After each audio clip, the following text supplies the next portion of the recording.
그냥 분양형을 풀 경우에는 다시 역사가 반복될 수 있다. 그 부작용이 다른 게 아니라 쉽게 표현하면 먹튀거든요. 만드는 사람 입장에서는 빨리 이익을 회수해야 되잖아요. 그렇죠. 그래서 분양하고 떠나고 싶죠. 이 나이 제한을 푼다는 게 듣기에는 아주 선의적인 내용 같지만 그렇죠. 모든 국민들한테도 도움이 안 되고. 네, 저희가 오늘은 실버타운 업계, 시니어 주거 업계에서 또 가장 전문가이자 또 많은 분들이 잘 알고 계실 것 같아요. 유튜브 좀 공빠TV 운영하고 계시는 이 문성택 원장님 모셨습니다. 그 채널이 무려 구독자가 제가 찾아보니까 22만 명에 달하더라고요. 오늘 문성택 원장님 모시고 한번 좀 이 실버타운의 현황 그리고 좀 전망에 대해서 좀 편하게 이야기를 해보려고 합니다. 원장님 안녕하세요. 네, 반갑습니다. 네, 지난달이죠. 뭐 정부에서도 윤석열 네. 대통령도 이 분양형 실버주택, 실버타운을 네. 이제 뭐 2015년에 폐지가 됐지만 뭐 도입하겠다, 뭐 공급량을 많이 늘리겠다, 뭐 이런 얘기하면서 고령화 사회에 맞아서 정말 관심이 많아지고 있는 것 같아요. 그렇죠. 그래서 어쨌든 이 정부가 노인주택, 네. 노인복지주택 활성화 차원에서 분양형 실버타운을 거의 한 10년 됐네요. 벌써 2015년 그렇죠. 폐지가 됐으니까 재도입한다고 했는데 이거에 대해서는 좀 어떻게 보세요? 일단 긍정적으로 봅니다. 네. 2015년에 중단이 됐거든요. 네. 그러니까 횟수로 딱 10년 차인데 지금 이 분양형 실버타운이 폐지된 이후로 실버타운이 만들어지는 속도가 완전히 둔화됐거든요. 네. 그래서 분양형을 허용하게 되면은 더 만들어지는 계기가 될 것 같아요. 네.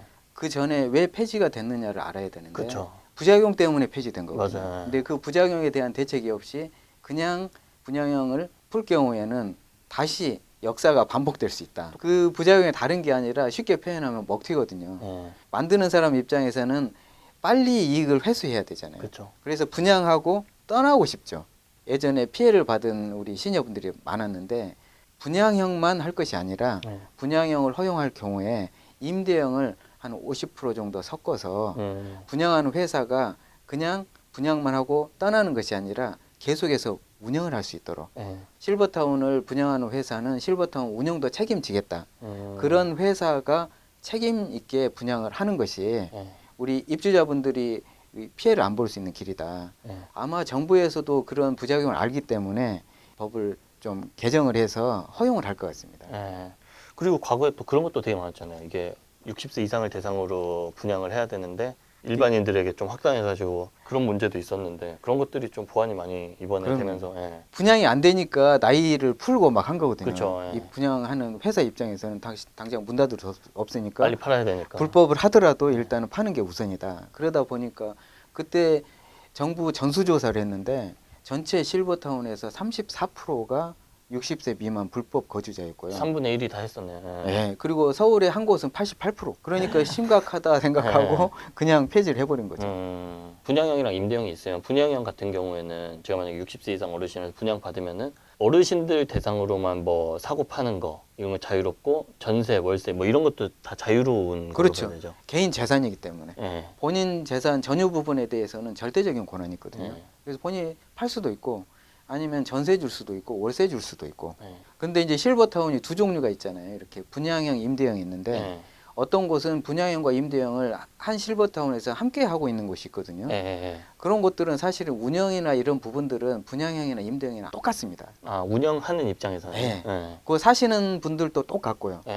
근데 차이가 있다고 하면 분양형 같은 경우에 자기 집이니까 자기한테 월세를 낼 수는 없는 거잖아요. 그러니까 자기 집을 분양받아서 그냥 사시는 거고 같은 실버타운인데 임대형 같은 경우에는 회사 보유분을 임대로 하는 경우에는 회사에 임대료를 조금 더 내는 거죠.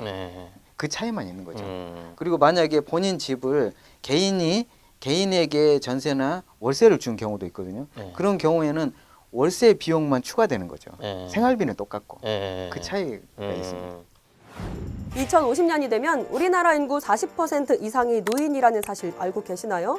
하지만 노인복지주택 수는 고작 38개. 고령 인구는 늘어나는데 공급은 너무너무 부족한 상황. 그래서 땅집고가 시니어 주거와 케어시설 개발 전문가 과정을 준비했습니다. 현장 스터디부터 개발과 운영 노하우까지 모두 알려드립니다. 지금 바로 땅집고엠에서 신청해주세요. 이번 정부 정책이랑 업계에서는 이렇게 공급량을 조금씩 늘리고 있는 네. 기미가 있잖아요. 분양형이랑 임대형에 대해서 어떤 선택을 해야 되는지 헷갈려 하시는 분들도 많을 것 같은데 네. 어떻게 접근을 하면 좋아요? 이 두 개를 선택을 만약에 해야 된다면? 사실 현재도 네. 지금 분양이 폐지가 돼 있을 뿐이지 그 전에 공급되는 곳들이 많거든요. 네. 거의 50% 이상이 분양형 주택이에요. 네. 그래서 현재도 내가 임대형으로 들어갈지 분양형으로 들어갈지 선택을 하셔야 되거든요. 네. 근데 차이는 다른 건 없고요. 네. 이제 본인이 좀 자기 명의로 하고 싶다. 네. 그리고 주택연금을 들고 싶다. 네. 주택연금으로 생활비를 쓰고 싶다. 이런 분들. 그리고 집을 내 마음대로 좀 고쳐서 살고 싶다. 네. 리모델링. 이런 것들을 원하시는 분들은 분양형을 선택하실 것이고요. 나는 내 집이 있고 그 투자 가치가 있어. 그런데 부동산 정책상 1가구 이상은 좀 세금 면에서 네. 부담이 많으니까. 부담이 많잖아요. 네. 그래서 나는 내 집을 한 채는 가지고 싶어. 그런 분들은 실버타운은 분양형으로 하면 집이 2채가 되는 거거든요. 네. 그런 분들은 임대형을 선호하십니다. 음. 임대형을 선호하시는 분도 많거든요. 저희도 사실은 임대형이 더 좋은 것 같아요. 저희 사정상으로는. 개인마다 다르다 그래서. 그리고 이번에 또 정부의 실버타운 정책을 보면은 60세 이상 누구나로 입주 자격을 네. 완화한다라는데 이거는 좀 어떻게 보세요? 저는 요것은 좀 반대하거든요. 네. 뭔가 혼동하신 거라고 저는 생각합니다. 이거 어떤 점에서요? 그 노인복지법에 규정이 되어 있습니다. 노인 주거복지시설과 노인 의료복지시설로 구분이 되어 있고요. 노인 주거복지시설이 실버타운이고 노인 의료복지시설이 요양원입니다. 네. 이렇게 구분을 해놓은 이유는 노인복지 서비스를 효과적으로 효율적으로 제공하기 위해서 구분해 놓은 것이거든요. 그래서 주거에 포커스냐 의료에 포커스냐. 그렇죠. 네. 이 서비스 자체가 다릅니다. 네. 그래서 요양원 같은 경우에는 6천 곳이 넘거든요. 네. 그리고 제가 아까 설명드린 것처럼 실버타운의 경우에는 30여 곳, 범위를 최대한 넓혀도 100곳이 안 되거든요. 합쳐버린다. 이건 합치는 개념이랑 똑같거든요. 왜냐하면 몸이 불편하신 분도 들어가신다고 하면 지금 현재도 실버타운이 평균 연령이 85세가 넘었는데 지금도 고령화 돼 있는데 거기다 아픈 사람들까지 들어가시게 되면 시간이 지나면 다 요양원이 되죠. 네. 증거는 바로 일본의 개호형 유료 노인 홈이 네. 바로 이 실버타운과 요양원이 결합되어 있는 형태거든요. 네. 그것이 이미 검증이 나 있고 거기 어떻게 됐어요? 거기는? 전부 다 누워 계시죠. 아. 요양원이 돼 있는 거예요. 좋은 의미 같은데 결론적으로는 시대적으로 역행하는 것이고 아픈 분도 도움이 안 되고 건강한 분도 도움이 안 되고 시간이 지나면 지금 30곳밖에 안 되는 곳들이 전부 요양원으로 바뀌고 나면 건강한 분들이 갈 수 있는 곳은 없어지는 거죠. 한 가지 더 예를 들면 병원의 경우에 1차 의료기관, 2차, 3차 의료기관이 있잖아요. 1차는 동네 의원에서 감기라든지 좀 가벼운 질병들은 거기서 치료를 하는 것이고 3차 대학병원은 중한 병들이라든지 수술을 해야 될 분들이라든지 이런 분들이 가는 곳이란 말이에요.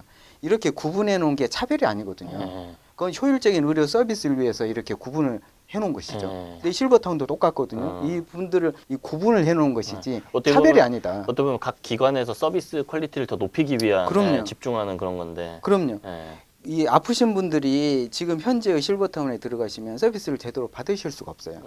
실버타운에는 여러 가지 좋은 시설들, 직원들의 서비스가 건강한 사람들 위해서 포커스가 맞춰져 있거든요. 이분들이 아프신 분들이 들어가면은 맞지 않는 시설에 들어가는 거죠. 본인도 제대로 서비스를 받지 못하면서 비싼 비용은 지불하면서 사셔야 되거든요. 그래서 저희가 실제로 가보니까 이런 분들이 많아서 케어 실버타운이 필요하다. 케어 실버타운은 실버타운과 요양원 중간 단계. 실제로 이런 수요가 있거든요. 실버타운에서 사시는 어르신들 중에서 나는 나이 들어서 이제 시설도 필요 없고 직원들 뭐 서비스도 필요 없는데 비싼 돈 내고 내가 이 실버타운에서 있어야 되냐. 이런 분들이 있거든요. 근데 나이 들수록 몸은 쇠약해지고 돌봄은 필요하고 이런 분들이 맞는 실버타운을 만드는 게 중요하지 기존에 있는 것들을 없앨 수도 있거든요. 이렇게 되면. 그런 부분들을 한번 생각을 다시 해보셔야 된다. 다른 모든 정책들은 좋은데 이 나이 제한을 푼다는 게 듣기에는 아주 선의적인 내용 같지만 그렇죠. 모든 국민들한테도 도움이 안 되고 나라 입장에서도 지금 건강하신 분들이 건강을 유지하는 실버타운을 많이 만드는 게 급선무지 요양원은 지금 이미 넘치거든요. 6천 곳이나 되는데 30곳도 6천 곳에 포함되게 한다는 것은 실버타운의 요양원화 이렇게 그럼요. 된다는 거죠. 그것은 실제 증거도 있는 것이고 현장 전문가로서 생각했을 때 좀 활성화 방안 뭐 필요한 것들은 좀 어떤 게 있을까요? 뭐. 분양형 실버타운을 부활시켜주는데 그 먹튀 방지 그래서 분양형과 임대형을 섞어서 그런 부작용을 예방하면서 풀으셔야 되고요. 운영을 책임질 수 있는. 분양 수익만 챙겨서 가는 게 아니라 좀 좋은 뜻에서 들어오셨으면 운영까지도 맡아서 같이 꾸준히 그리고 앞으로는 운영을 하더라도 수익이 남는 그런 그런 세계로 가야 되거든요. 네. 그게 바로 산업화 시키는 방법이기 때문에 그걸 정부에서 일단 정책적으로 뒷받침을 해주셔야 되고 두 번째는 실버타운이 만들기가 어려운 이유가 우리나라 땅값이 너무 비싸서거든요. 공공용지를 동탄2 헬스케어 리치 지금 하고 있잖아요. 3,000세대. 그거 땅값이 3,990억입니다. 엄청나게 비싸거든요. 맞아요. 이 공공용지를 분양으로만 제공할 것이 아니라 좀 장기 임대로 공급을 하면 서민 중산층형 실버타운이 나올 가능성이 있죠. 그리고 세 번째는 우리가 실버타운 만들려고 하면 건축비가 워낙 많이 들잖아요. 실버타운 건축 기금을 좀 조성을 해서 그 기금을 통해서 실버타운을 짓고자 하는 사람들이 그 대출 부담에서 돌고 안정적으로 건축할 수 있도록. 네 번째는 일본이 실버타운 개수가 많아진 이유가 세제 혜택도 많이 주고 보조금도 주고 해서 확 는 거거든요. 우리나라에서도 실버타운을 활성화하려면 전향적으로 세제 혜택도 좀 과감하게 뭐 주고. 건설 보조금 엄청 주고 뭐 그런 얘기가 있더라고요. 예, 잠깐. 일본 같은 경우는 사코즈 만들 때 보조금 뭐 10분의 1을 보조해 줬고요. 리모델링의 경우에는 3분의 1을 제공을 했거든요. 그 대출 같은 경우도 건축비 100%를 35년 이상 장기로 대출을 해줬어요. 그런 식으로 해야 내가 실버타운을 짓겠다. 이런 분들이 나와서 지을 수가 있죠. 마지막으로 다섯 번째는 저희는 프리 실버타운이라고 이야기를 하는데 일반 아파트나 오피스텔인데 실버타운 역할을 할 수 있는 그런 것들을 말하거든요. 저희가 실버타운을 아무리 많이 만들려고 해도 지금 0.1% 이하고 이것을 1%까지 만들려고 하더라도 10년 이상 기간이 걸리는데 그럼 99% 시니어분들은 어디 가서 사느냐. 실버타운의 장점을 아파트에 도입하자. 그 장점은 공동식당을 도입을 해서 우리 시니어분들이 아파트에 사시면서 식사 문제를 해결할 수 있고 또 돌봄 기능을 가미를 해서 주간보호센터나 방문요양 서비스를 받을 수 있는 그런 곳들을 아파트나 오피스텔마다 좀 만들고 이러면 이미 우리나라는 아파트가 많기 때문에 실버타운 역할을 할 수 있거든요. 그러면 지금 현재는 실버타운 후진국인데 미국이나 일본보다 훨씬 더 우리 어르신들의 건강을 책임지는 노후 주거지가 만들어질 수 있다는 거죠. 그래서 저희가 이름을 프리 실버타운, 나이에서 자유롭고 뭐 경제적인 부분도 자유로운 그런 실버타운이 만들어졌으면 좋겠다. 이런 부분에 대해서 정부에서도 좀 관심을 가지고 지금 현재 3기 신도시부터 공동주택을 만들 때 우리가 일정 공간을 좀 공동식당으로 배정을 해서 지금 현재는 수요가 없다 하더라도 몇 년만 지나면 아마 필요하거든요. 그래서 그 공간을 만들도록 하시면 좋겠다. 법 개정을 하지 않더라도 행정 지도를 통해서라도 많은 분들이 건강한 노후를 보낼 수가 있으리라 생각합니다. 네.